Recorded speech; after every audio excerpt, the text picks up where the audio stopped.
A paz do Senhor a todos. A paz do Senhor Jesus. Irmãos, hoje a gente continua no livro de 1 Coríntios 4, 5 e 6. Então não se esqueça de ler todos os capítulos constantemente na sua casa para que a gente chegue até o final do ano com toda a Bíblia lida. Amém? Vamos orar?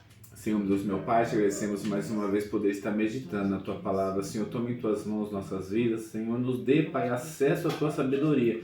Pai, para que a gente leia o texto, entenda o contexto, Senhor, e consiga, Senhor, se inspirar todos os dias das Suas palavras, Pai.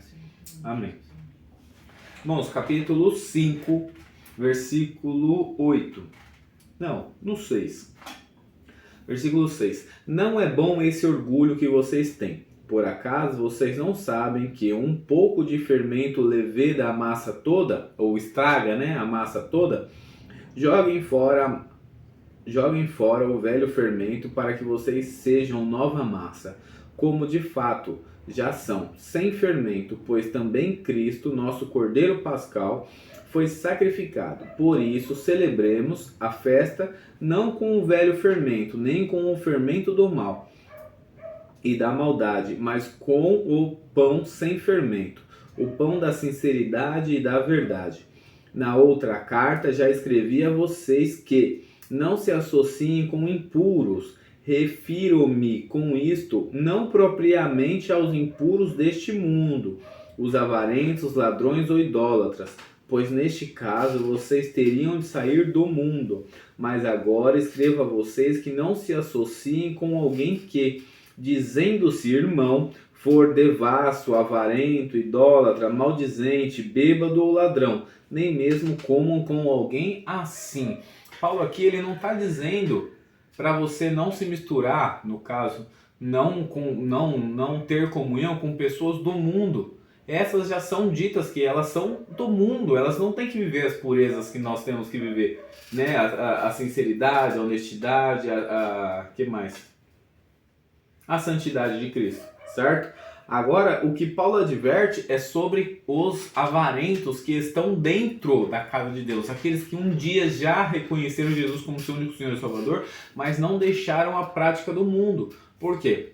Até se eu não me engano, no livro de Apocalipse diz assim, você não é crente nem frio, era melhor que fosse frio, porque se for morno, vomitarei o osso da minha boca, né? E o texto diz assim, pois com que direito haveria de julgar os de fora? Mas será que vocês não devem julgar os de dentro? Os de fora, esses Deus julgará. Expulsem os malfeitores do meio de vocês.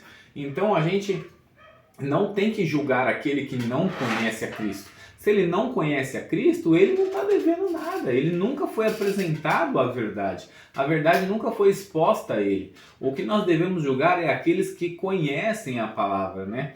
E no texto anterior, se eu não me engano, entre o 3 e o 4, eu acho que no 3 diz assim, porém a pessoa espiritual julga todas as... Não, 3 não, lá no 2 ainda. Porém, lá no 15, 2,15, porém a pessoa espiritual julga todas as coisas, mas ela não é julgada por ninguém. E isso por quê? Quem é espiritual trata das coisas de forma espiritual. Quem é carnal trata das coisas de forma carnal. Então quem é espiritual tem sim a possibilidade de julgar quem é carnal.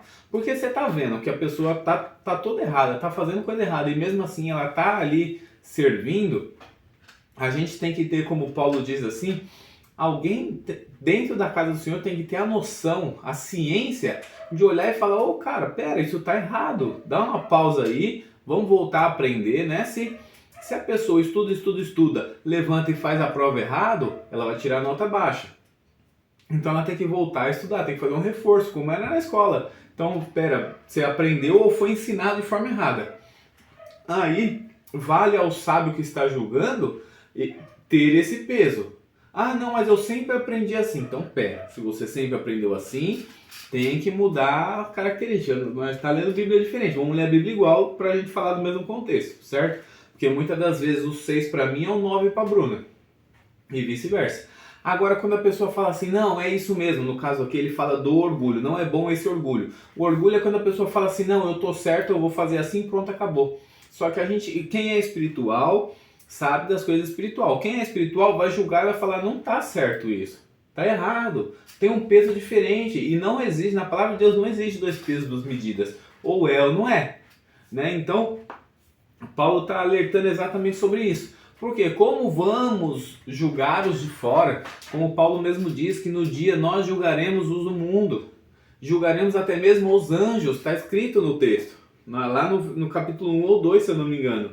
No 6. No 6 está também? Uhum. Também não, tá no 6. 6, 2 e 3. Ou vocês não sabem que os santos hão de julgar o mundo? Ora, se o mundo... O outro está onde? 6?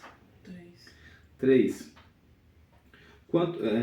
Por acaso vocês não sabem que haveremos de julgar os próprios anjos? É isso mesmo, eu achei que estava lá atrás, está aqui mesmo. Obrigado. Então aqui ele está falando, nós temos que julgar o mundo e julgaremos até os anjos, mas não podemos fazer isso se não tratarmos as coisas de forma espiritual. Né? Muita gente tem a audácia de falar que nem tudo é o inimigo, né? Nem tudo é o inimigo. E eu já falei sobre isso, já falei isso algumas vezes na minha vida, como eu posso explicar? Eu acho que a maioria das pessoas já ouviu a história do cavalo, a historinha, a parábolazinha do cavalo, que diz assim, que o diabo ele foi lá e soltou o cavalo foi no terreno do vizinho, comeu a grama do vizinho, aí o vizinho vem e matou o cavalo, o dono do cavalo viu, foi lá e matou o vizinho, aí a família do vizinho veio e matou o dono do cavalo, aí a família do dono do cavalo viu, foi lá e explodiu a casa do vizinho. E aí, dentro desse contexto, fala assim, não, nem tudo é culpa do inimigo. É sim, porque foi ele que soltou o cavalo. Então, só que o inimigo ele é astuto. Ele não precisa dar toda a trajetória do negócio, ele só dá o pezinho. Porque ele sabe que nós, como carne, havemos de fazer as concupiscências da carne. Por isso que aqui Paulo adverte que quem é do Espírito tem que andar no Espírito, tem que julgar as coisas como Espírito. Porque se você julgar as coisas como carne, a gente leva as coisas para o lado da concupiscência da carne. Qual vai ser a vontade do dono do cavalo? Ir lá matar o vizinho que foi lá e matou a propriedade dele, o cavalo dele. Às vezes era um bichinho de estimação querido. Né? Então, se ele julgasse pelo Espírito, ele ia olhar e falar, nossa, o que meu vizinho fez não foi certo. Ele matou o meu cavalo querido. Mas eu até entendo ele, porque o meu cavalo se soltou, sabe lá Deus por quê? Por exemplo, no livro de Jó, você não vê Jó acusando o inimigo. Jó ali se marca, nem sabia que o diabo existia, que foi o próprio diabo que pediu a permissão para brincar com a vida dele. Mas ele julgou as coisas do jeito certo. Né? Como se ele colocou ele como culpado e assim, nu eu vim, nu eu voltarei, tá tudo na mão de Deus. Então ali Jó ele tem um grande exemplo de que ele julga as coisas pelo Espírito. Então a história correta deveria ser, ele matou o meu cavalo, mas o meu cavalo destruiu as coisas dele. Né? Na melhor das hipóteses ele devia ter pensado o quê? Talvez eu não amarrei o cavalo da forma certa, ou às vezes o cavalo ali no momento de estresse se soltou. Né? Ou até mesmo se ele tivesse ali o dom de discernimento espiritual, ele ia falar assim, o inimigo soltou meu cavalo e meu cavalo, como qualquer ser vivo, precisa se alimentar e a grama do vizinho estava grande, meu cavalo foi lá e comeu a grama do vizinho. Né? E aquilo seria evitado. Mas para esse tipo de coisa acontecer, a gente precisa fazer como o Paulo está falando aqui. Julgar da forma espiritual, porque isso acontece dentro das igrejas, como o Paulo está dizendo aqui, já acontecia na igreja de Corinto. Tem gente que é orgulhoso, a gente já se deparou com pessoas desse tipo, falando assim, não, você precisa perdoar, fala, não vou perdoar porque eu não estou errado, mas não é questão de estar certo ou errado, é questão da sua decisão diante de Deus, porque a gente conhece a palavra, como assim eu não vou perdoar? O próprio texto está dizendo, Paulo está dizendo aqui, como você processa o seu irmão e coloca o seu caso diante de um injusto, de uma pessoa do mundo, de um tribunal, não era preferível você tomar o prejuízo? Então, em vez de eu processar a Bruna, que é crente como eu, falar, Bruna, faz o seguinte, então, pega a Bíblia para você, tá tudo bem, fique em paz, tá tudo bem. Como aconteceu no Antigo Testamento, quando Salomão julga as duas mulheres. Né? Uma abriu mão Uma abriu mão para que a outra ficasse com o seu filho. E Salomão ali decidiu que ela era a mãe certa, certo? Ela fez isso pelo filho, não pelo Ela pai. fez isso pelo filho, mas ela teve a consciência de abrir mão de alguma coisa. É isso que eu quero trazer à tona. A consciência de falar, tá bom, eu tomo prejuízo, mas não tomo essa decisão não, que não vai ser legal. Entendeu?